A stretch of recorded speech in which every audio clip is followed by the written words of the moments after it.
ایک دفعہ انگلی کے اشارے سے ابو لہب نے کہا تھا نبی پاک کو آپ کا ہاتھ ٹوٹ جائے، اللہ نے فرمایا تبت یدا ابی لہب و تب، تو کہتا ہے میرے نبی کا ہاتھ ٹوٹ جائے تیرے دونوں ٹوٹ جائیں گے۔ اور سنو ابو لہب کا حال کیا ہو۔ ابو لہب کا معنی ہے ابو لہب شولوں کا باپ، لہب شولوں والا۔ کیا مطلب؟ ابو لہب اتنا حسین و جمیل تھا کہ اس کے جو رخسار تھے شولوں کی طرح چمکا کرتے تھے، اتنا خوبصورت تھا، لال سرخ رنگ تھا، خوبصورت آدمی۔ عرب میں جب غربت تھی تو اس کے گھر میں اس وقت بھی 2 اینٹیں سونے کی تھی، اتنا مالدار آدمی اور سردار تھا سارے مکے کا۔ لیکن نبی پاک کی بے ادبی کی، تمہیں پتہ ہی نہیں کہ رب دنیا میں سب سے زیادہ ناراض ہی اس سے ہے جو اس کے رسول کا بے ادب ہے، سب سے زیادہ ناراض ہی اسی سے۔ ابو لہب نہ گیا بدر کے موقع پر، ڈر گیا، کہنے لگا میں نے نہیں جانا، مکے میں رہ گیا، نہ گیا جہاد کے لیے، مسلمانوں کے خلاف نہ نکلا۔ لوگوں نے بڑا اس کو لان تان کیا، لیکن کہنے لگا میرے خرچے پہ 4-5 بندے لے جاؤ، میں نہیں جاؤں گا، پیچھے رہ گیا۔ لوگ کہنے لگے بچ گیا، لیکن اس کے جسم کے اندر ایسی بیماری نکلی کہ ریشے سے بھر گیا سارا وجود، ریشے۔ اس کے بچوں نے لے جا کے ابو لہب کو پیچھے ایک حویلی تھی مکے کے باہر، اس میں بند کر دیا۔ چیختا تھا، چلاتا تھا، میں بد دعا نہیں دیتا، پر اگر کلیجہ پھاڑ کے دیکھو تو دل بڑا زخمی ہے۔ میری حیات کو ٹکڑوں میں بانٹنے والے، جب تیری حیات بھی بکھرے تیری ممات بھی بکھرے، اللہ کرے اسی طرح تو بھی روئے جس طرح آج اس دھرنے میں شہید ہونے والے کی ماں روئی۔ اللہ کرے میری حیات کو ٹکڑوں بانٹنے والے، جب تیری حیات بھی بکھرے جب تیری ممات بھی بکھرے، بد دعا ہے تمہارے لیے، بد دعا ہے تمہارے لیے، جب تیری حیات بھی بکھرے تیری ممات بھی۔ بند کر دیا اس کو لے جا کے وہاں پیچھے، اور جب اس کو بند کر دیا کمرے میں تو چلاتا تھا، چیختا تھا، کوئی مجھے بچاؤ، کوئی پانی پلاؤ۔ دروازہ توڑ کے باہر نکلا تو چوک میں مر گیا ابو لہب۔ اتنی بدبو آتی تھی کہ کوئی قریب نہیں جاتا تھا۔ چوک میں لاش پڑی تھی، یہ ہے میت کسی بے ادب کی، منہ دکھانے کے قابل نہیں، ان کے دشمن پہ لعنت خدا کی، رحم پانے کے قابل نہیں ہے۔ چوک میں لاش پڑی ہے، تبت یدا ابی لہب و تب، چوک میں پڑی ہوئی ہے، کوئی قریب نہیں جاتا۔ اس کے بیٹوں سے لوگ جا کے کہنے لگے تمہارا باپ تھا، شرم کرو۔ ایک ملازم کو پیسے دیے اس کے بیٹے نے، کہا گڑھا کھودو اور میرے باپ کو رسی کے ساتھ پکڑ کے اس میں پھینک دو۔ ایک گڑھا کھودا مکے کی گلی میں، اور رسی کے ساتھ پکڑ کر، رسی کے ساتھ باندھ کر اس کی ٹانگ کو گھسیٹ کر اس گڑھے میں ڈال دیا، اوپر سے مٹی ڈال دی، بدبو کا وہ ڈھیر بند کر دیا۔ ابو لہب مکے کا سردار تھا، پر جانے کہاں مردود دفن ہے۔ لیکن میانی صاحب کے قبرستان میں جاؤ، میانی صاحب کے قبرستان میں وہ علم الدین جسے اپنا نام بھی نہیں لکھنا آتا تھا، ہزاروں لوگ روزانہ اس کی قبر پہ کھڑے ہوتے ہیں اور رسول اللہ کی نعتیں سناتے ہیں۔ جا کے دیکھو تو صحیح، منظر کتنا بدل گیا۔ اور جب غازی علم دین شہید کا جنازہ اٹھا تو امیر ملت پیر جماعت علی شاہ صاحب کی چیخ نکل گئی، اور ڈاکٹر اقبال رونے لگے، اور قائد اعظم تڑپنے لگے، منتیں کرتے تھے محمد علی جناح کہ یارو تھوڑے پیچھے تو ہٹو، میرا بھی دل کرتا ہے میں بھی ذرا اسے کندھا دے لوں، ذرا پیچھے تو ہٹو۔ محمد علی جناح جیسے لوگ تڑپتے تھے، اور جب قبر میں اترنے کی باری آئی تو ڈاکٹر اقبال نے ہاتھ باندھے، کہنے لگا او دوستو اقبال پہ تھوڑا رحم کھاؤ، اسے میرے ہاتھوں پہ رکھو، قبر میں اتار دیتا، اسے میرے ہاتھوں، قوت عشق سے ہر پست کو کر دے، دہر میں اس میں محمد سے اجالا کر دے، اور کی محمد سے فاتون تو ہم تیرے، یہ جہاں چیز ہے کیا لوح و قلم تیرے ہیں۔ اور اقبال کہنے لگے دیکھو میں شعر لکھتا رہا، اور لوہاراں دا منڈا نمبر لے گیا۔ میرے نبی پاک صلی اللہ، ایک شخص حضور کے سامنے بیٹھا ہے تو منہ چڑھا چڑھا کے باتیں کر رہا ہے۔ کچھ لوگ نقلیں اتارتے ہیں، اور بزرگوں کی نقل اتارنا اور بزرگوں کی توہین کرنا یہ رب کو سب سے ناپسندیدہ فعل ہے۔ توہین کے انداز میں نقل اتارنا، تو کہتے ہیں منہ چڑھا چڑھا کے باتیں کر رہے تھے، میرے حبیب نے فرمایا نہ ایسے کر، بڑے میٹھے انداز، کیوں اپنے منہ کو بگاڑ رہا، نہ کر، کہنے لگا جی ہے ہی ایسا. حضرت ابو ہریرہ فرماتے میں قریب بیٹھا تھا, حضور مسکرا رہے اور نہ کر ایسے. کہنے لگا جی یہ میرا منہ ہے ہی ایسا. فرماتے میں دیکھ رہا تھا حضور کے چہرے کا رنگ بدلا, آنکھوں میں جلال آیا. فرمایا اچھا جا پھر ایسا ہی ہو جائے, جا پھر ایسا ہی ہو جائے. کہتے ہیں میں نے دیکھا اس آدمی کا منہ بگڑ گیا. حضرت ابو ہریرہ فرماتے ہیں وہ رویا کرتا تھا مدینے کی گلیوں میں اور کہتا تھا کوئی مجھے معافی لے دو, لیکن گرا جو ان کی نگاہ سے وہ سنبھل نہیں سکتا. گرا جو ان کی نگاہ سے کبھی سنبھل نہیں سکتا. کوئی ایسا کام نہ کرے, کوئی ایسا کام نہ کرے کوئی بھی جس سے حدیث صحیح میں موجود ہے بنی اسرائیل کے ایک شخص نے اپنی ماں سے بد دعا لی تھی اور عابد زاہد تھا, لیکن ماں کا نافرمان تھا تو اماں نے کہا جا مرنے سے پہلے تو آزمائش میں مبتلا ہو جائے. رب کی خفیہ تدبیر سے ڈرنا چاہیے. تو مرنے سے پہلے ایسی آزمائش میں ڈال گیا کہ ایک بری عورت نے الزام لگا دیا. لگا الزام, لیکن زمانے میں رسوائی چاروں جانب ہو گئی. تو لوگ آ کے کہتے تھے تیرے ساتھ کیا بنا؟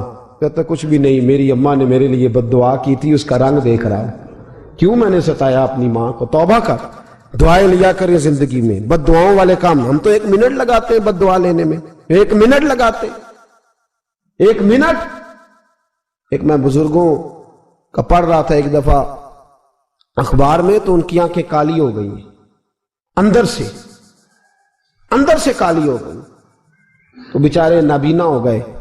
کسی نے ان سے کہا کہ ہوا کیا؟ تو کہنے لگے ایک شرارتی لڑکے نے میرے آگے کھڑے ہو کے 2-3 دفعہ ریس دی تو دھواں میرے منہ پہ پڑا, تو وہ آنکھوں کے اندر گھس گیا ہے, بڑے علاج کرائے, لیکن اس کی شرارت تھی نا. تو وہ کہتے ہیں میں تو یہی کہتا ہوں کہ اللہ کرے تجھے بھی کبھی یہ معاملہ ہو, تجھے پتا چلے. ہم نہیں باز ہی نہیں آتے, ہم کسی کو تکلیف دینے کا کوئی موقع ہاتھ سے جانے نہیں دیتے. میرے عزیزو یاد رکھو, ڈھونڈا کرو کہاں کہاں کس کس کو ستا بیٹھے, کس کس کی توہین کر بیٹھے, کہاں کہاں ہم نے لوگوں کے بد دعائیں اکٹھی کی. بد دعائیں پیچھا کرتی ہیں, جس طرح دعا پیچھا کرتی ہے بد دعا بھی پیچھا کرتی ہے. وہ پیچھے پیچھے چلتی ہے, وہ تاڑتی ہے. عتبہ نے میرے رسول پاک صلی اللہ علیہ وسلم کی بے ادبی کی. حضور علیہ السلام کے چہرہ انور پر اس نے معاذ اللہ ثم معاذ اللہ تھوکنے کی ناپاک جسارت کی. میرے حبیب نے دعا فرمایا یا اللہ اللہم سلط علیہ قلب, اللہ اس پر درندہ مسلط کر دے. ابو لہب کا بیٹا تھا, رات کو جب سوتا تھا تو ابو لہب 2-4 بندوں کو معاوضہ دے کے کھڑا کرتا تھا کہ نیزے لے کے کھڑے ہو جاؤ, میرے بیٹے کے قریب کوئی نہ آئے. توجہ ہے آپ کی؟ نیزے لے کے کھڑے ہو جاؤ. لوگ کہتے تو انہیں نبی بھی نہیں مانتا اور بات ہر ایک مانتا ہے, پیغمبر بھی نہیں مانتا. تو ان کے جملے کہنے لگا میں مانوں نہ مانوں بات الگ ہے, لیکن میرا تجربہ ہے جو اس کے منہ سے نکل جاتا ہے وہ ہو جاتا ہے, جو ان کی زبان اتھر سے نکل جاتا ہے وہ. ایک سفر پہ جا رہے تھے, قیام کرنا تھا, سونا تھا, 4 پہیاں لگی چاروں جانب. تو بیچ میں ابو لہب نے اپنے بیٹے کی 4 پائی لگائی, بیچ میں. جاگ رہے ہیں آپ لوگ؟ ارد گرد دوسرے لوگ سوئے بیچ میں, اور لوگ کہنے لگے تو پاگل ہو گیا ہے, اگر کوئی شیر آئے گا تو باقیوں کو نہیں کاٹے گا, صرف اس کو کاٹے گا. کہنے لگا بد دعا تو اس کے لیے ہوئی ہے, دعائے ضرر تو اس کو ملی ہے, اسی پہ مسلط ہوگا. شیر آیا رات کے اندھیرے میں, لوگ تھکے ہوئے تھے, ایک بندہ جاگ رہا تھا. وہ کہتا ہے اس نے سب کے منہ سونگے لیکن کسی کو اس نے تکلیف, کسی کو تکلیف. سونگتے سونگتے عتبہ تک آیا, اور لفظوں کا فرق دیکھیے گا, آیا ہے, چیرا ہے, پھاڑا ہے, ٹکڑے کیے, حصے بکھرے کیے, لیکن ایک بوٹی بھی نہیں کھائی. مار دیا, چہرہ بگاڑ دیا, وجود کاٹ دیا, چلا گیا قتل کر کے, کھایا نہیں ایک لقمہ بھی اس کے وجود. بھائی درندے پھاڑنے آتے ہیں کہ کھانے آتے ہیں؟ وہ کھایا نہیں, پھاڑ کے چلا گیا. تو لوگ سویرے پوچھنے لگے صحابہ سے کہ ماجرا کیا ہے؟ تو گویا صحابہ زبان حال سے کہہ رہے تھے گستاخ کا گوشت گندا ہوتا ہے, جانور بھی نہیں کھایا کرتے, گندا ہوتا ہے. یہ ہے میت کسی بے ادب کی, منہ دکھانے کے قابل نہیں ہے. ان کے دشمن پہ لعنت خدا کی, وہ رحم پانے کے قابل نہیں ہے. میرے رسول پاک صلی اللہ علیہ وسلم کی زبان اطہر سے اگر کبھی کسی شخص کے لیے ایسا جملہ نکل گیا تو پھر اس نے بھی اس کا پیچھا کیا, لیکن میرے حبیب نے دعائیں ہی دی ہیں. ام حرام یہ بخاری کی حدیث ہے. ایک خاتون ہے رضی اللہ تعالیٰ عنہ، وہ کہتی ہیں ایک دن نا میں نے کہا یا رسول اللہ میرا دل کرتا ہے میرے گھر آئیں. تو حضور تشریف لائے تو بڑے تھکے ہوئے، محبوب سفر تھا، تو کہتے تھکے ہوئے تشریف لائے تو حضور آ کے بیٹھے ہی تو میں نے دیکھا کہ نیند کی طرف توجہ ہے حضور کی. کہتے میں نے تکیہ پیش کیا تو میں قربان جاؤں محبوب میرے گھر میں آرام کرنے لگے. کہتی ہم سارے نظارے دینے لگے، دیکھو ہم کتنے خوش قسمت ہیں کہ ہمارے بسترے بھی نور نالا نور ہو گئے، ہمارا گھر بھی چمک گیا، روشنی پھیل گئی. کہتے ہیں حضور سوئے، جب اٹھے نا تو مسکرا رہے تھے. حضور اٹھے تو اس زمانے میں کوئی تصور نہیں تھا بیڑی بیرے کا، کشتی جو سمندر میں چلتی ہے اس کا تصور ہی نہیں تھا. ابھی قریب قریب نہیں بنتی تھی وہ کشتیاں، دور دور علاقوں میں بنتی تھی، اور اگر بنتی بھی تھی تو ان میں بیٹھ کے مجاہد نہیں جاتے تھے، مجاہد خشکیوں کے رستے جایا کرتے تھے. بی بی کہتی ہیں حضور اٹھے تو مسکرا رہے تھے. تو میں نے کہا حضور آپ کیوں مسکرا رہے ہیں، خیر تو ہے؟ تو نبی پاک نے فرمایا میں نے دیکھا ہے سوتے ہوئے کہ میری کچھ امت کشتیوں پر بیٹھ کے بھی کافروں کے خلاف جہاد کرے گی، دریاؤں میں بھی. اقبال نے کہا نا دشت تو دشت ہے دریا بھی نہ چھوڑے ہم نے، بحر ظلمات میں دوڑا دیے گھوڑے ہم. کشتیوں میں بھی جہاد کرے گی میں نے دیکھا ہے. تو کہتی ہے میں نے فٹافٹ کہا یا رسول اللہ مجھے بھی شامل کر دے ان میں. حضور مجھے بھی ان میں. حضور ذرا جلدی جلدی دیکھا جو ان کو بانٹتے، تو میں نے بھی بڑھ کے پیار سے دستے عطا کے سامنے دستے طلب بڑھا دیا. میں نے بھی آگے بڑھ کے کہا حضور تھوڑی خیر ادھر، حضور مجھے بھی شامل کر دے. کہتے پہلے بوڑھی تھی. نبی پاک نے ہاتھ اٹھائے کہ یا اللہ اس کو بھی ان میں شامل کر دے. اب فرماتے ہیں سرکار کا وصال ہوا، کوئی جہاد نہیں ہوا سمندر والا. حضرت ابو بکر کے زمانے میں کوئی جہاد نہیں ہوا سمندر والا. مجھے لوگ کہتے تو نے مرنا کب ہے؟ میں نے کہا جب تک کشتی والا جہاد نہیں ہو جاتا، جب تک کشتی والا جو دن کو کہہ دیا دن ہے تو دن نکل آیا، جو شب کو کہہ دیا شب ہے تو رات ہو کے رہی. خدا نے ان کی زبان کو وہ اختیار دیا جو نکلی منہ سے ان کے وہ بات ہو کے رہی. فرمایا جب تک کشتی والا جہاد نہیں ہوتا میں نے مرنا. تو پھر بابے کو کہنے دو نا عرش فرشتے بانگا ملیاں مکے پہ گئی شور، اور بلے شاہ ایسا نہیں مرنا. گالی بکی بلے شاہ ایسا نہیں مرنا ہے، مر گیا ہی کوئی اور تے بارت شاہ کدو مر دے جنہ کیتیاں نیک کمائیاں نے.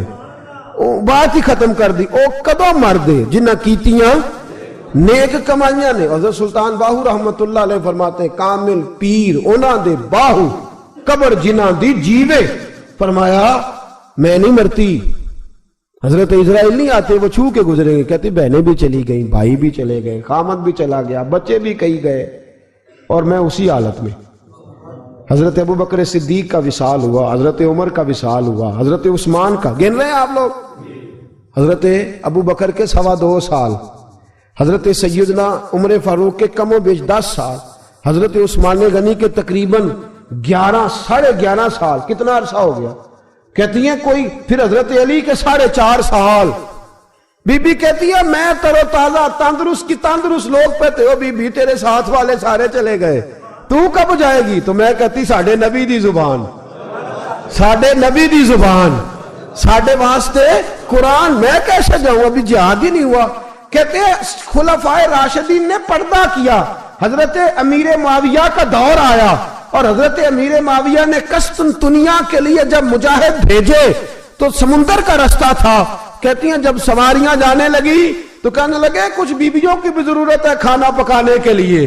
کہتی ہے میں ہاتھ بھی کھڑا کرتی رہی، درود بھی پڑھتی رہی، اور محمد کی صداقت پر شکر بھی ادا کرتی رہی. کہتے ہیں میں نے ہاتھ کھڑا کیا تو مجھے کچھ لوگ کہنے لگے بی بی تو سلیکٹ ہو جائے گی، تو بوڑھی ہے.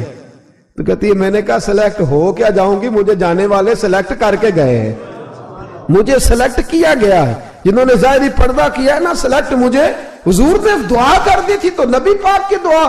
فرماتی ہم نے کشتی میں بھی بیٹھی، جہاد بھی کیا، اور جس دن وہ جہاد ختم ہوا حضرت ام حرام کا وصال ہو گیا.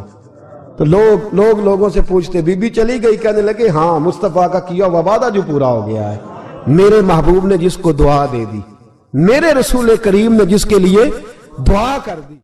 دوسرا درجہ والد کا. اگرچہ رسول پاک علیہ السلام کے والد گرامی آپ کی ولادت سے قبل تشریف لے گئے تھے، لیکن میرے حبیب پاک علیہ الصلوۃ والسلام نے جناب ابو طالب کے ساتھ جو رویہ رکھا اور پھر حضرت عباس کے ساتھ جو رویہ رکھا، پتہ کیا حال تھا؟ جب رسول پاک علیہ الصلوۃ والسلام فرماتے ہیں غربت تھی تو مجھے جناب ابو طالب نے پالا، ان کی زوجہ حضرت فاطمہ بنت اسد رضی اللہ تعالیٰ عنہ جو جناب علی المرتضیٰ کی والدہ ہیں، فرماتے ہیں کہ انہوں نے میری بڑی خدمت کی، مجھے گھر میں رکھا، پیار سے رکھا۔ میرے والد اور والدہ کے وصال کے بعد، چچا کے جانے، دادا کے جانے کے بعد چچا اور چچی نے پالا اور اس گھر کو ایک مکمل ماحول فراہم کیا۔ پھر ایک وقت آیا کہ جناب ابو طالب پہ غربت آئی۔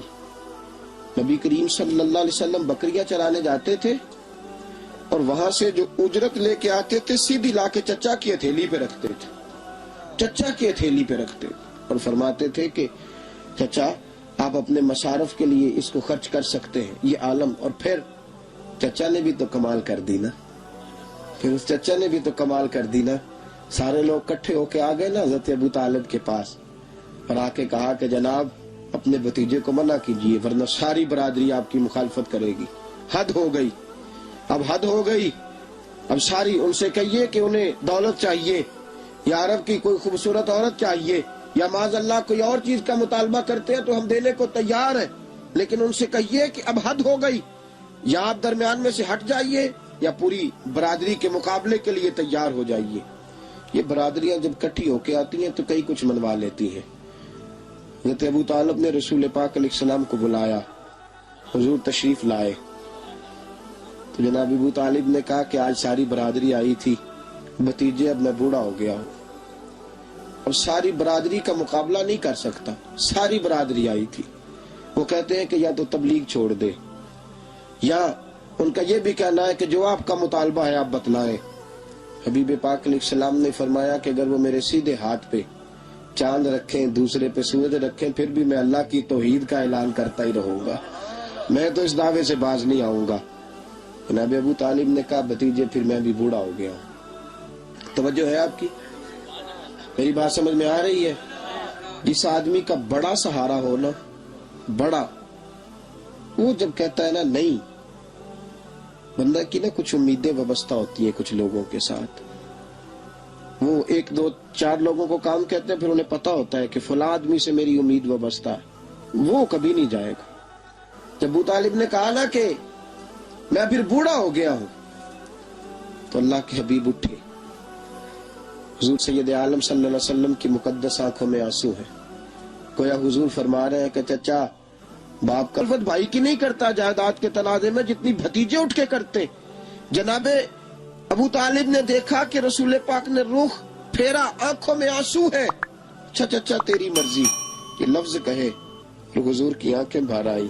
جناب ابو طالب بوڑھے آدمی تھے، اٹھے پیچھے دوڑے، حضور کو کندھے سے پکڑا، کھینچ کے رخ اپنی طرف کیا، سینے سے لگایا اور کہا بھتیجے جا، جو تیرے دل میں آتا ہے کر، خوشی ہو یا غم ہو، کوئی ساتھ دے نہ دے، تیرا چاچا ہمیشہ تیرا ساتھ دیتا رہے گا، جا تجھے اجازت ہے، جو تیرے دل میں ہے۔ میرے دوستو، بحیثیت ایک سربراہ خاندان کے